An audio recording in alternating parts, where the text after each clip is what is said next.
কেমন আছেন আপনারা সবাই? আশা করি আপনারা সবাই ভালো আছেন। বৃষ্টি, ঠান্ডা, তাই অনেক কিছুই খেতে মন চায়। তাই আজকে আমি বিকালবেলায় চটপটি বানাচ্ছি, আপনাদের সাথে শেয়ার করতেছি। আশা করি আপনারা ভিডিওটি শুরু থেকে শেষ পর্যন্ত দেখবেন। বেশি কিছু লাগে না, ঘরে থাকা উপকরণ দিয়েই চটপটি বানানো যায়। আমার ঘরে যা আছে তাই দিয়ে আমি চটপটি বানাবো আজকে, তাই আপনাদের সাথে শেয়ার করতেছি।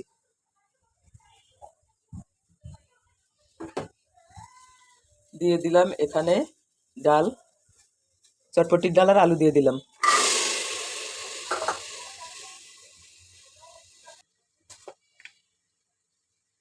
কাঁচামরিচ দিয়েছি, হালকা করে একটু গুঁড়া মরিচ দেবো।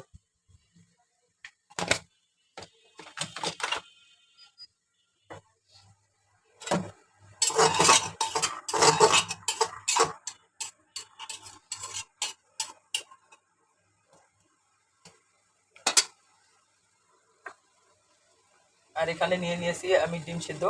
ডিমটা আগে দেওয়া যায়, পরে দেওয়া যায়। আমি আগেই সেদ্ধ করে নিয়েছি। যখন আমি চটপটি ডালটা কষায় নেব তখন আমি ডিমটা দিয়ে দেবো। দিয়ে দিলাম গরম পানি। চটপটিতে আমি হালকা করে একটু তেল দিয়ে দেবো।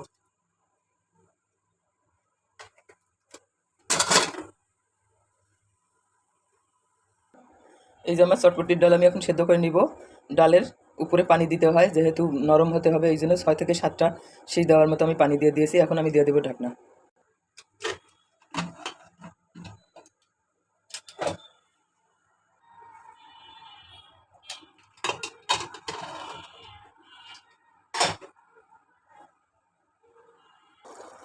আমার চটপটির ডাল সেদ্ধ হয়ে গেছে। এখন আমি এখানে দেব জিরা, ধনিয়া, শুকনো মরিচ গুঁড়া, বিট লবণ আর খাবার লবণ। আমি আগে লবণ দেইনি, তাই দিয়ে দিলাম।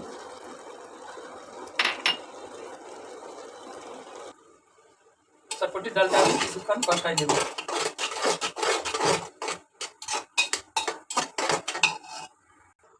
আমি চটপটির মধ্যে এখন ডিম সেদ্ধটাও দিয়ে দিলাম।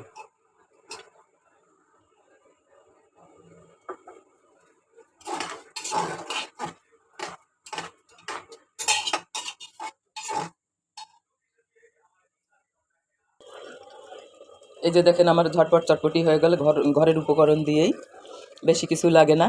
তাই আপনারাও চাইলেই যখন দেখবেন যে চটপটির ডালটা ঘরে আছে, ইচ্ছা করলে বানিয়ে খেতে পারবেন। যদি আপনাদের ভিডিওটা ভালো লাগে তাহলে লাইক, শেয়ার, ফলো দিয়ে পাশে থাকবেন। আর আমার ইউটিউব চ্যানেলটি সাবস্ক্রাইব করে দিয়েন। সবাই ভালো থাকেন, সুস্থ থাকেন। চটপটি তো আমার হয়ে গেল, এখন খেয়ে দেখার পালা যে কেমন হলো আমার চটপটি। আমার চটপটি খাওয়ার জন্য রেডি। আপনারা সবাই ভালো থাকেন, সুস্থ থাকেন, বাসায় ট্রাই করেন। আল্লাহ হাফেজ। আসসালামু আলাইকুম।